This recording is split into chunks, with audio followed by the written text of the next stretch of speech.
So I've been scratching my head as to how to actually even intro this video because I don't really know where to start. So I'm just gonna start by saying I want to finally share a project with you that is huge, a bit all over the place, and very unfinished, but it is the most ambitious and exciting and passion-driven project I have ever undertaken. I want to make a board game. But it's a little bit more than that to me. You see, I actually want to build an entire universe full of characters that you love and remember with the potential to turn into comic books and video games and TV shows. I have big dreams, but right now we are at the stage of humble beginnings. The game has already been in development for years, quietly in the background. I've spent tens of thousands of dollars and hundreds of hours of my time building, iterating, designing, directing, budgeting my dream game. And it's gotten to a point that I want to spend more time working on it, but my main job as a content creator is creating content. So my big brain idea is that I can get more time in on the development of this game if I start opening up the development of it and share it with you. But before I can bring you all in on all of that and go through all that exciting stuff with you, I need to bring you up to speed on where we're at now, starting with the name of the game. Yeah, sorry, we actually don't have a logo yet either, so you'll need to use your imagination a little bit. Now I'm going to be tackling a lot in this video, so to try and have some sort of cohesive approach, I'm going to split it into 4 parts. The first, the universe of Gatecrash, then the characters in Gatecrash, then the game itself, Gatecrash, and finally the plan for Gatecrash. So let's get stuck into it, starting with the goddess of harmony, Isora, has been murdered by her greedy children. Each child, a god in their own light, now vies to claim Isora's power and reshape reality. Alpha, a god of relentless and unbridled creation. Omega, who seeks to usher in the end of all things. Drasi, whose hunger for power knows no bounds.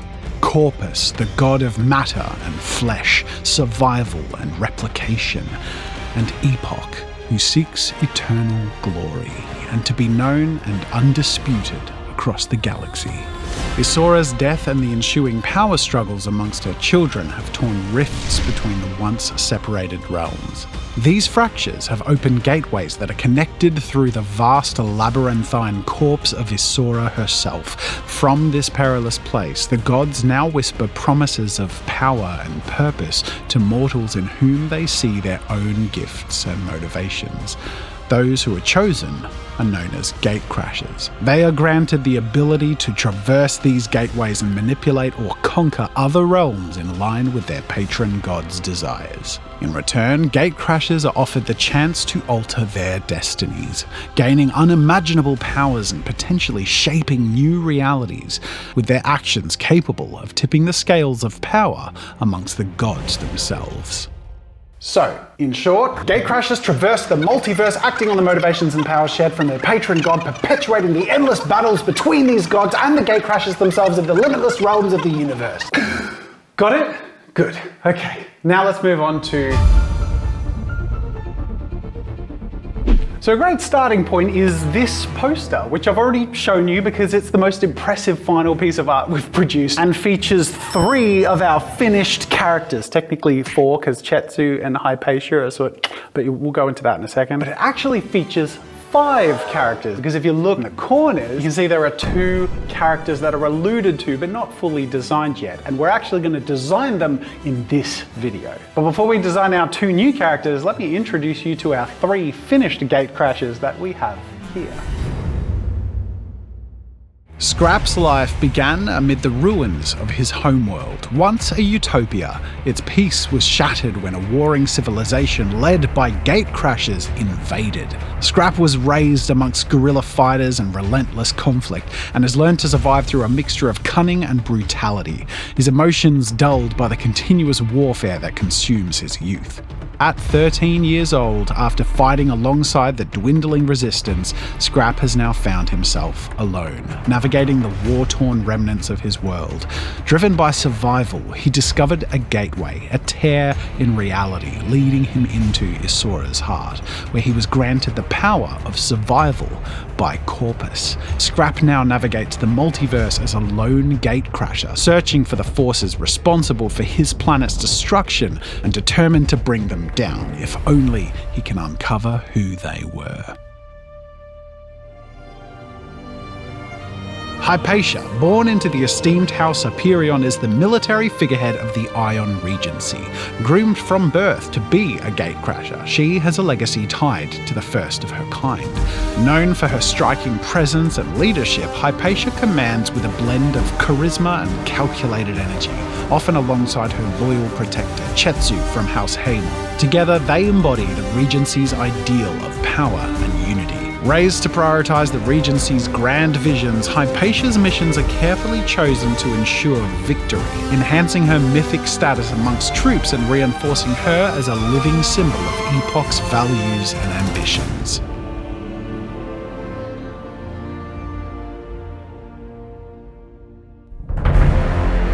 Once a revered warrior and general known by a name long forgotten, the monstrosity now known as the Bone Harvester was once defined by his prowess in countless brutal wars. Long ago, when returning victorious from a prolonged conflict, he discovered a betrayal that shattered his world. His wife and child had replaced him with the king that he served.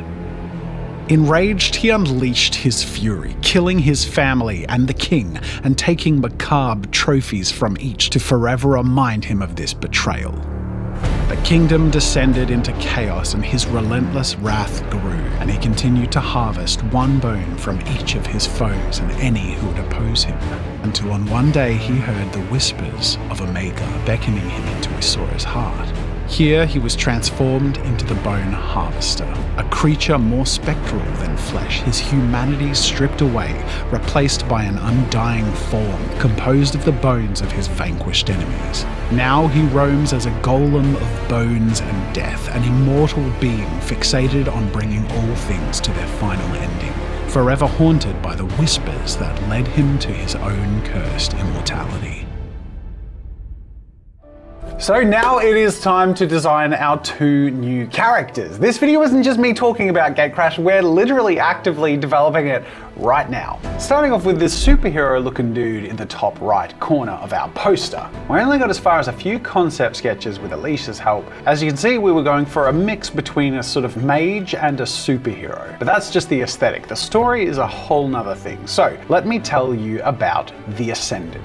Originally from a harsh elemental planet, a world twisted and shaped by roiling energies, it was part of a union of alchemists seeking a way to tame their world and control its power.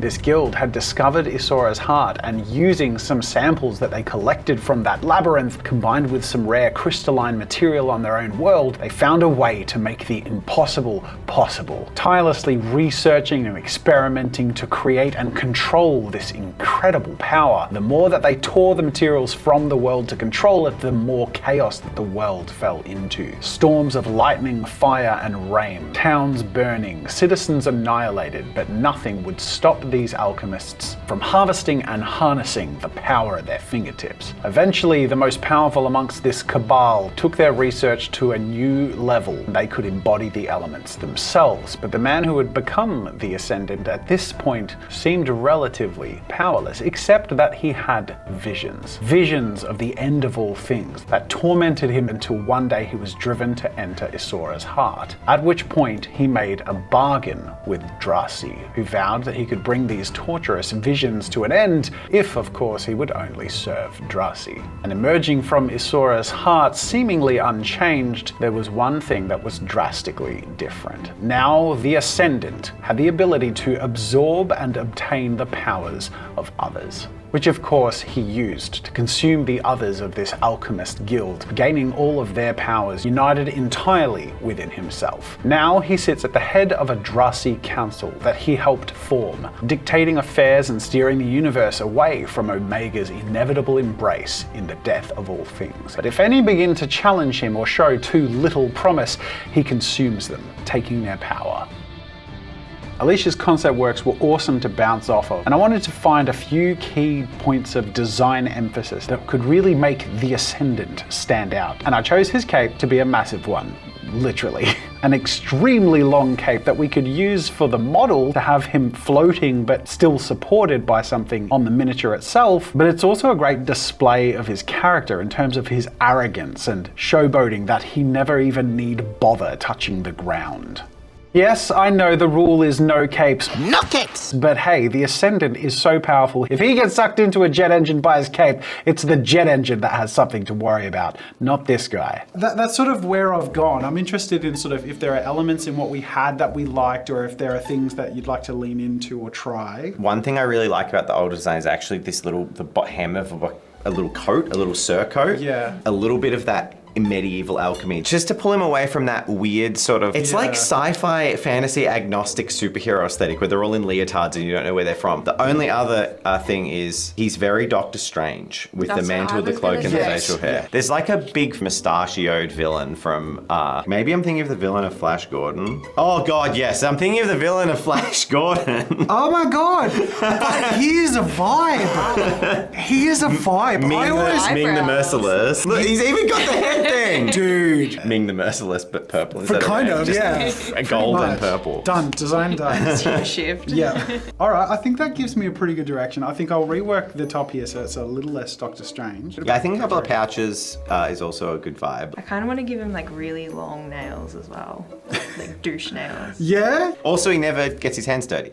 Yeah. Okay, cool. I think that really helps. Thanks, guys. Poor Scrap fighting this guy. I know, right? So with that little bit of extra feedback from Dave and Alicia, it's time to move on to a piece of concept art of the Ascendant.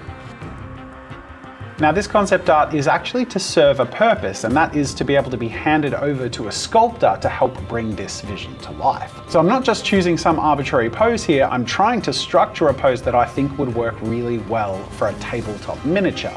A character supported by the cape, trying to have a pose that feels arrogant and aloof but powerful, and also involved in some action. He could be casting a spell or manipulating something in front of him. He needs to be actively involved in what's happening in the game.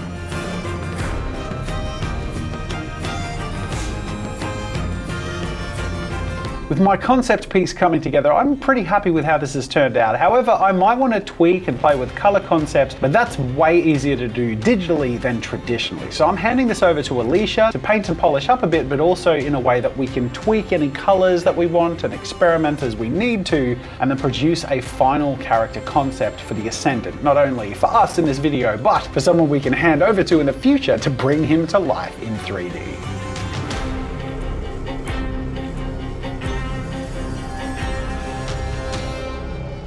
And sure enough, by the time I came in the next day, there was just a few things not sitting right with me. I need this character to feel a bit newer and to stand out a little bit more immediately. And one thing I like about MOBA games that are definitely an inspiration for Gatecrash is that so many of the characters just have different skins or even made up of different elements. I do want to sort of edge away from too many of my characters being too human. So we went ahead and made his skin a much more glowing and powerful bluish hue, something more reminiscent of a celestial being or someone with cosmic power buried in their skin. That combined with making other elements of his costume white to sort of pull it out from everything being a bit too mid or dark. Specifically his beard and his hair, and having added sleeves to his cloak for an even more wizardy look. The result is now so much stronger in my opinion in the direction that I was aiming for the Ascendant.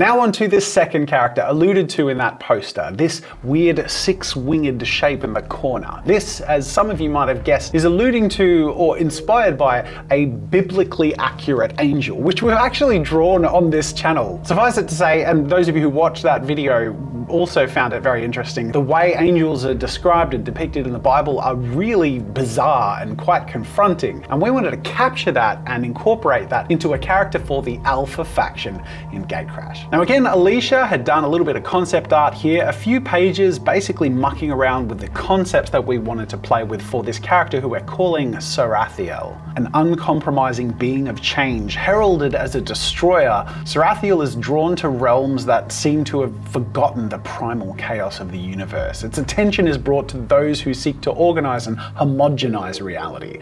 If something is too still or unchanging or ordered, Saarael is set upon the task of unmaking creations that have set that world into a rigid state. When Saarael arrives, destruction follows, in wake of unstoppable creation, turning plains to grass and arranging them into crystalline pyramids that twist and reflect light, or melting cities into a hauntingly beautiful waterfall of molten concrete and steel. Saarael has no care of passage, no interest in diplomacy, only in unmaking that which is uncompromising.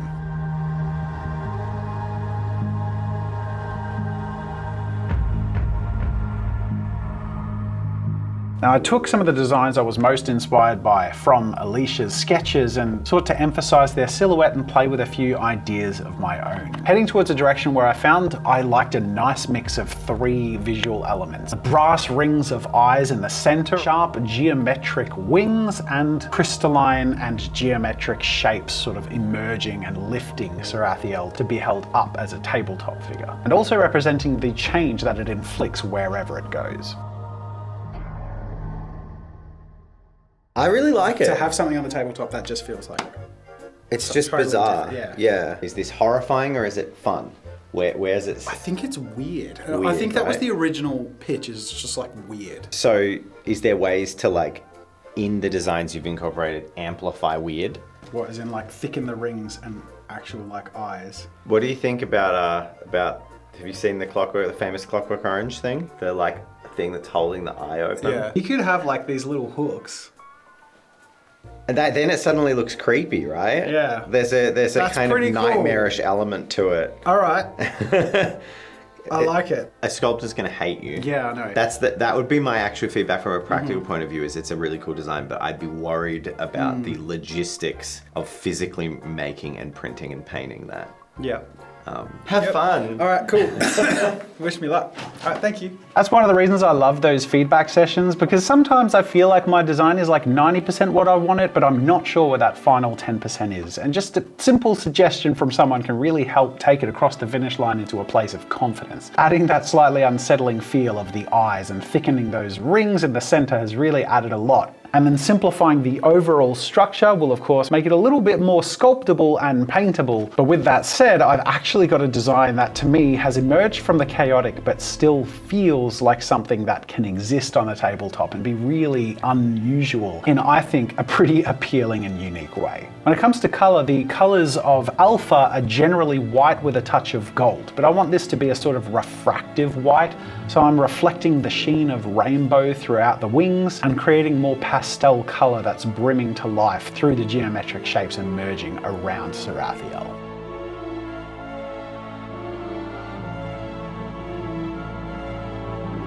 And to take this concept further and get it ready for a sculptor, I hand it over to Alicia to add those finishing touches.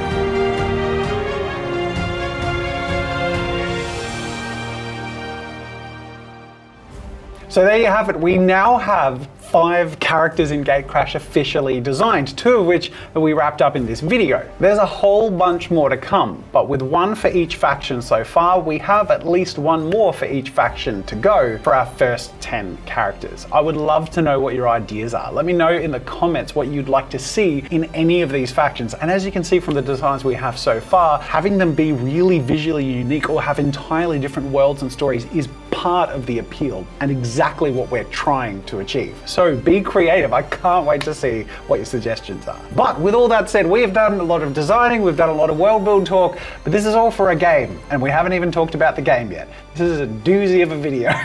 So let's do it. It's time to talk about Gatecrash as a game concept has evolved pretty dramatically over time. Initially, we created a prototype that intended to use your phone as an interface to allow for online play as well as facilitate local tabletop games. We even built a working prototype complete with cards, stats, character leveling, and more. And we filmed the development of this whole thing on my vlog channel, which if you're interested, you can watch in a playlist I'll link to in the card and in the description. The development culminated in a playable build that was demonstrated and used in a pitch video applying for funding so that we could launch into production.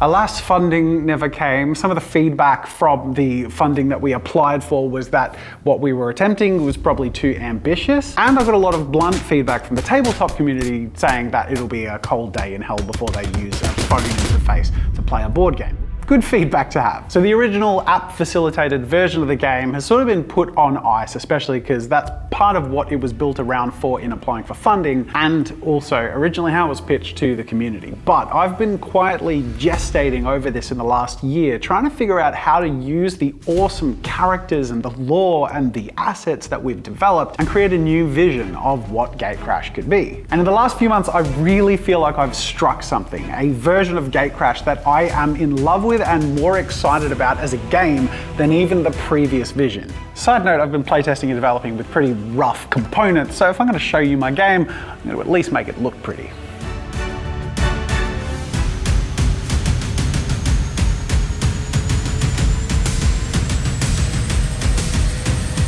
So without further ado, here is the elevator pitch of the current working prototype of the Gatecrash game. Everything is subject to change. This is a concept, everything is a prototype, nothing is finished. What do you want from me? Gatecrash is a 2 to 6 player PvP battle arena. Each player controls between 1 to 3 Gatecrashers, who each have their own unique stats and access to abilities from their cards. Your playstyle will be facilitated by your drafting choices and the way you build your deck.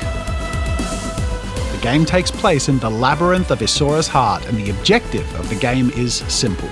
The winning player will be the one who first enters a Gatecrasher into the gateway in the center of the map. To do this, they must have and use 10 energy to enter the gateway on their turn. Energy is earned passively every turn and generated randomly on the map. However, energy can also be stolen from other players by inflicting damage, and can also be spent as a form of currency, equipping items and abilities collected throughout the game. Games go for anywhere between 20 minutes and 2 hours, depending on how many players and characters you play with, but all games are fast-paced, action-packed, surprising, and exciting. My goal with the game's design is to make a game that is fun and chunky and deep enough for experienced tabletop gamers, but easy enough to pick up and simple enough to play that the very young and inexperienced can also enjoy it. Which is why my two most valuable prototype testers are my children, my 5-year-old daughter and my 9-year-old son. What did I get? It's my foot, it's my feet. Hey, that tickles. I hope I get 5 so I can go first. You get? You got 5! I just want to focus and get another energy. Oh. There you go. 1, 2, 3. I'm next to the portal and I have 10 energy. What are you going to do about it? I want to attack you with my hammer. You're going to attack me? Oh my gosh, well. I'm really encouraged at this early phase that on the one hand, my kids can understand and love it, and on the other hand, my very experienced board game hobby friends have also had a lot of fun playtesting the game with me. There we go. 1, 2, 3, 4, 5, 6, 7. Enjoy. Does that play again because he got 2 more reds? 3. He's on 1 HP. He's on 1 HP. Oh! No! From a creative perspective, as someone who loves making stuff, this is my chance to have my cake and eat it too. Gatecrash is a way for me to try and find ways to fit the most substantial character design projects on this channel that I possibly can. And even if it doesn't always serve the algorithm, it's serving something bigger and more exciting, actually building towards something that we can both be excited about.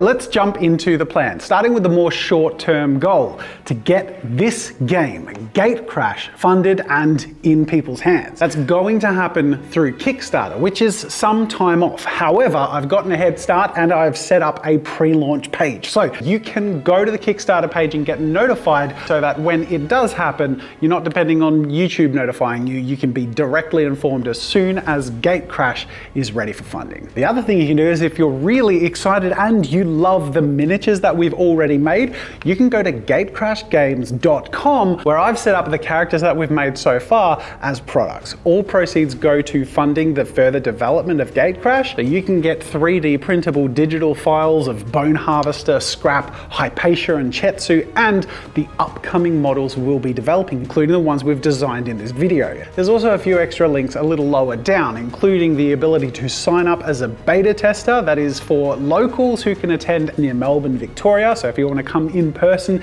in some of the future play sessions I'm going to have to help get feedback and develop this game and make it as fun as possible, well, that will be your chance to Gatecrash against me and some other friends to see who comes out on top. The answer is we all come out on top because we're making the game more fun together. But I'm also opening this up for international people, so you can indicate if you can't attend locally, but if you're still interested in beta testing, because I might be able to run some remote sessions in the future on Tabletop Simulator or even just on streams and get feedback from that private group. And last but not least, there is a Facebook group that I've set up. If anyone's on Facebook and does want to get invited to those events or see what happens, you can follow along there as well. Those are all the ways that you can get actively involved if you want to see Gatecrash happen. But if you're just interested in watching it develop, you will be certain to see some occasional videos on this channel where I develop a character or two and update you on the progress and development of Gatecrash. Now, if we can successfully launch Gatecrash, then the midterm plan is to build upon that. Expansions based in new universes with new characters. The opportunities to build the width and depth of the Gatecrash universe is limitless. For example, on Tabletop Time Roleplay, we will soon be commencing our new roleplay campaign in the world of Lucha Vera, a Da Vinci punk world inspired by the Renaissance, and this whole world is actually derived from the canon and lore of the Gatecrash universe, but will be hugely expansive on its own. I can imagine a future version of the Gatecrash game set in Lucha Vera with Da Vinci-esque machines and Renaissance-style military, and that's just one of the endless worlds that we can build upon in the Gatecrash universe. Now, the dream, of course, is that in the long term, this becomes something that people really cherish, bringing new people into the hobby of gaming, but also bringing the characters and stories developed in this universe to more formats than just tabletop games. It is early days yet, very early days, but I'm so excited by the possibilities and the work that's been done already, and I really feel like it could be just the beginning of something really special. But even if it doesn't turn into a household name, at the end of the day, I need to fully invest myself in creative projects, and I love designing characters. And in recent years, following the YouTube grind has killed my soul a little bit and killed a bit of that creativity. But having a project like this that I can really put my passion into and share with you is a big part of what motivates me. I was a game designer before YouTube, so I'm really excited to get back to the roots of the things that have inspired my career. And there's a lot of you watching this, especially those who have made it this far in the video, who will have lots of fond memories of the character design sessions we've done in the past, and they're a bit pained with me that YouTube doesn't make that easy anymore. Now, I'm not saying that I'm going to be doing loads of character design sessions moving forward, but I will say that when I get a chance to do them, at least, even if the algorithm doesn't love it, it'll be for something. It'll be for us and something that we're building with a vision in mind, with a goal that we can aim for. So again, follow that Kickstarter page for a notification. Check out those models on the Tabletop Time website, but more importantly, if you see any video related to my game or character design or Gatecrash, check it out, because you can be guaranteed my heart and soul will be in it and it's going to be going somewhere. And That excites me. Thanks for watching, and I'll see you in the next video.